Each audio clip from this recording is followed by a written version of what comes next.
And we're back at the Pergola Tower project. Carl is still working on the woodworking, but it is time to start thinking about the right color. So that's what we're going to do today. We're using a traditional paint that is based on linseed oil, and that's really good with this untreated timber to make it last longer. The pigment that we're using is called green umber, and we've tried. It's windy today, which is good because when you're working with linseed paint, it takes a long time before it dries. So windy day is great. So we've been winging this whole project, which means that we haven't had any drawings, but we always start a project with inspirational pictures, like on Pinterest. There's a board with the Pergola Tower. And from that, we have seen a color scheme that we like that has sort of a brownish green, dark color. We don't want this to be a bright white, for instance, that would look too Victorian. And I think that we might be close a color. We have tried this brown color. It's actually the pigment, this is a natural pigment, it's called green umber. And it looks more green. It's windy today. Oh. Okay, it looks greener on a piece of paper than it does here in the real world, because here we have green everywhere. So in comparison, it looks brown and nothing but brown. So what I want to do, I would like to mix. So I'm going to add some white into this bucket of green umber and see if that works better. So to start with, you have to wear gloves, because if you get this onto your skin, you can only take it away with linseed soap. So you can't just rinse it off with water. I'm gonna put half a liter into this bucket. I'm gonna start with like a third, just to see how the color change.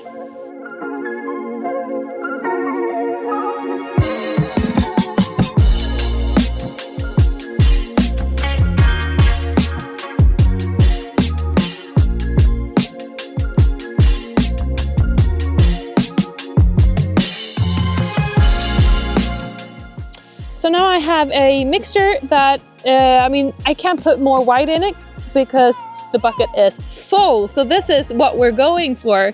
But now it started to rain, which isn't ideal. But you can see now at least that it's a bit lighter. And I think this is gonna turn out great.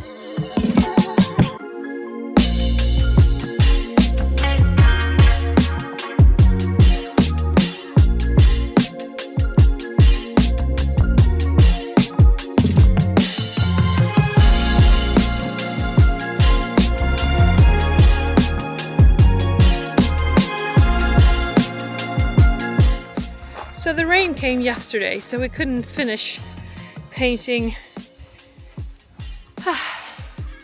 this whole thing, which is a good thing because this is the new color and it looks pretty much the same as the old one. So we are turning to our plan B, which is we are moving away from the brown and turning our eyes towards this green. This is the obelisk green, but it's too green for the Pergola Tower, so we're gonna mix in some brown into this one. So let's mix some colors.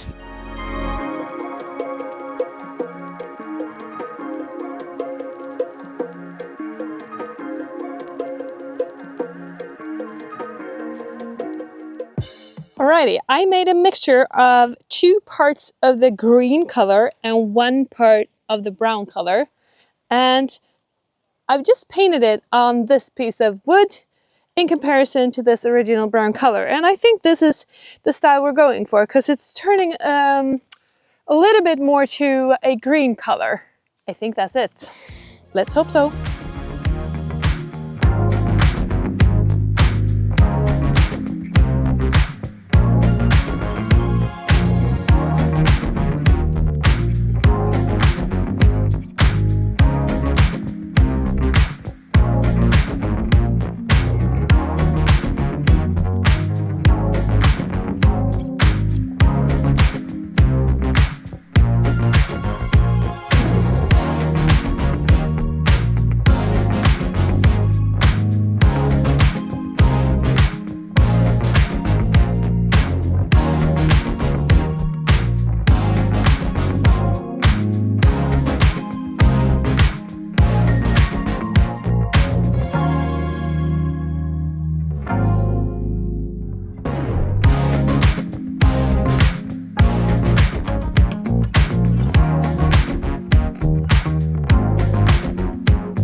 So we're pretty happy with the color.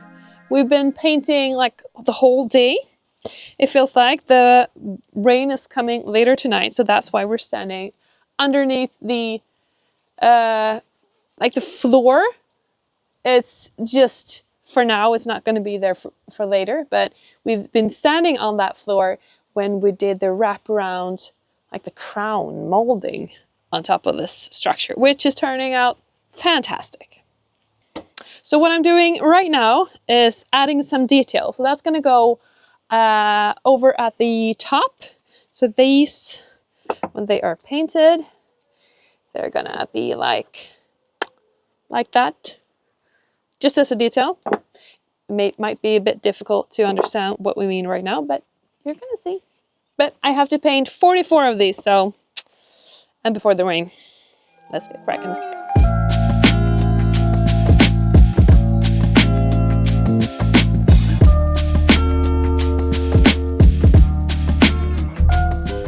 All right, you guys, I thought I'd give you an update on the Swiss hut project. And for those of you following, that was an episode, a few episodes back, where we gave you guys a tour of what's known as the Swiss hut in the park. If you haven't seen that, go check it out at the link somewhere. In any case, we launched a Buy Me a Coffee campaign, and you guys have been beyond generous, and we've raised so far over $3,000 to go towards saving the Swiss hut, if we're able to, and we should be able to. I hope so. I really hope so. And what I'm hoping we can do with those initial funds is to stabilize the structure, because as you know and as you see, that thing is falling apart. An old tree hit it on the roof a couple of years ago, many years ago actually, before we even became owners of this place.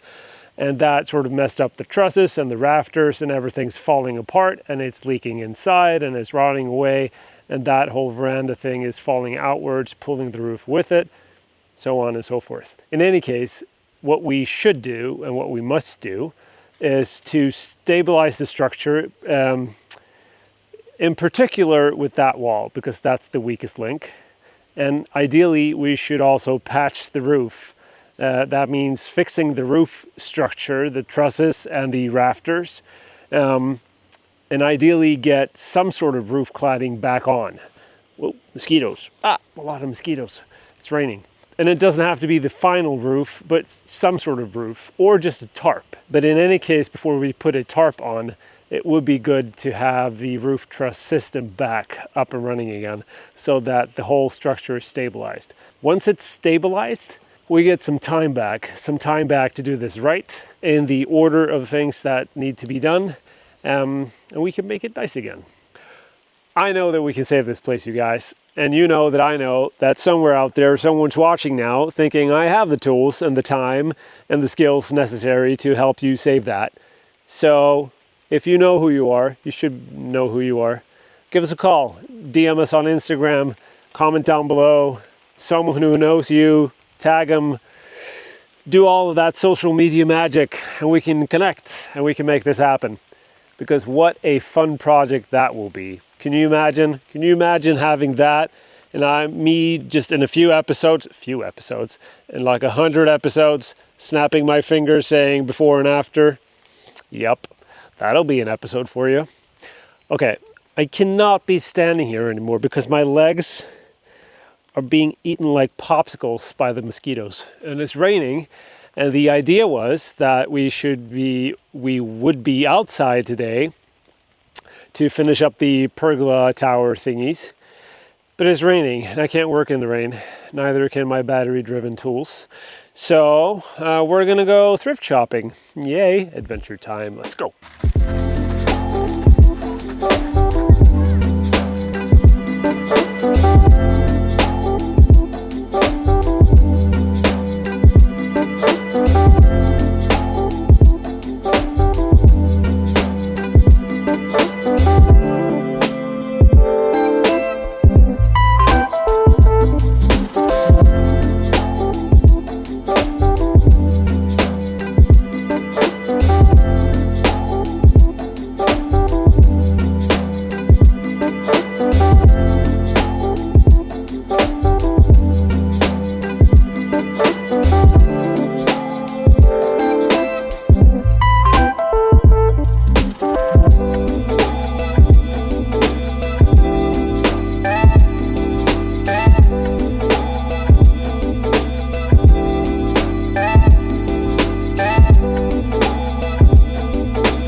So we are on the road again. Yes, the rain kept us away from home, so we thought we'll go shopping. And we Shopping. Thrift shopping. Thrift shopping. We just had our first stop in a nearby village where they also have a strong tradition of ironworks, but it is kind of smaller scale because, as you could see in the shop, they do these kind of things. So this is a lock in its simplest form possible, and we're getting this for one of the pergola towers that's gonna have a door and a bar area, so we need a little lock for that. So happy with that little thing. On to the next one. Yeah, now we're going to a real thrift shop, and I have my hopes up because it's also an antique shop, so I guess the prices are going to be higher, but I think the selection is going to be of a much higher quality. So hopefully we'll get something cool.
I sent a text that I was wrong. Oh, won't you come back home? Why won't you come back home?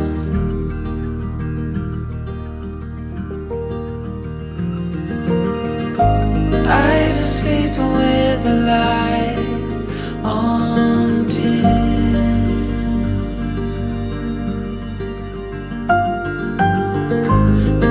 Feels heavier without you in. Unfortunately, we didn't find anything at the thrift shop, which is always annoying. I found a few good stuff, but they were already sold. And that's what happens when you miss the opening hour with just a few minutes. But I know that we have our own treasures in places like this. So in this old barn is where we have some good stuff that I want to show you. The moon turned gray, the wind keeps whispering your name my way. I counted the hours, I folded the time, but nothing brings you back to mine.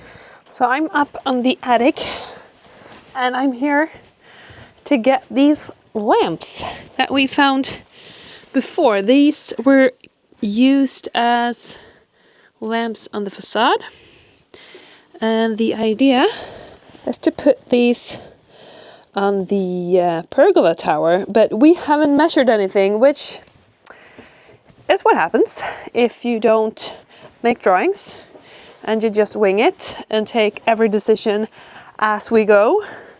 So maybe they don't fit, I don't know, but let's check. Here's another cool thing that we think that we want to incorporate in the pergola tower.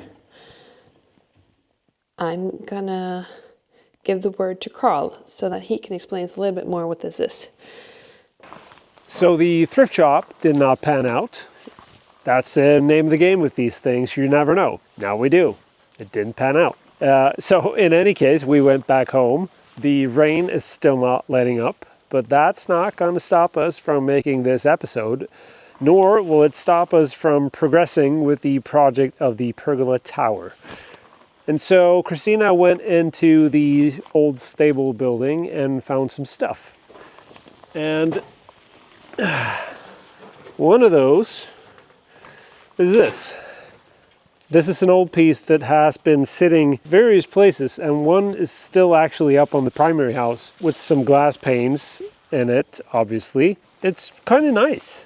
We have an idea of maybe putting it up in the middle, probably somewhere around there. Let me try and hold that up and see if we can make sense of it. Probably not.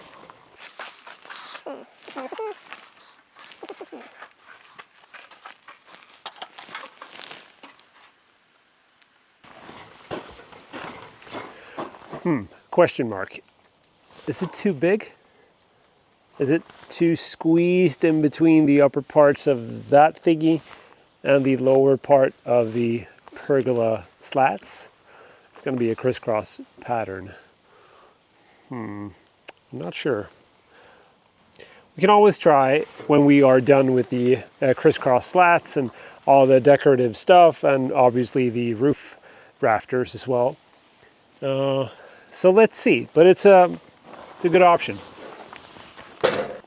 Okay, so the second thing that she found was a ceramic mask from this guy. The backstory behind this is that my grandma and my grandpa, for that matter, they were creative people, and they were big into ceramics and woodworking and textile and all that jazz. So they made this at some point, don't know when, and they actually made two, and they've made a ton of stuff. And my grandma passed away a couple of years ago, and my grandpa actually passed away quite recently.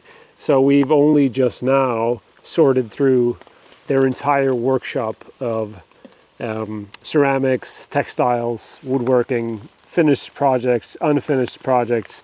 It is interesting how life comes full circle, and you wonder sometimes where the creative energy and the skills and whatever Christina and I have together and share with you guys on YouTube obviously comes from somewhere, and probably Grandma and Grandpa has a lot to do with it. So thank you to the both of them. In any case, these are quite cool. And the idea behind this one was that it should sit on some type of a wall surface and spew water. Pew. That's the sound it makes when it spews water. Pew. In any case, what we can do with this is we can make a pretty nice water feature from the pergola tower, and we can mount this onto this part, but on the other side. And we can run whatever water and hoses and thingies we need from the backside of this coming from the inside of that. I'm a big fan of water features, just simply because I don't have any water features yet. But this season, I'm coming in strong. So we have one water feature over in the Champagne Garden. This might be the second one, and I'm not stopping there. All right, guys, so next week we'll take a break from that, and we will actually focus on our summer flea market that we have every year, which we love, and a lot of other people do as well. So a lot of people bring their stuff over here, and we have a huge lawn area out front where people can set up tables, and we do as well. And we have a full day of flea market and thrift shopping for everyone who's into that. And it's just a great day. So we'll focus on that in next week's episode. Hopefully, this will not be the weather for next week. In any case, see you guys.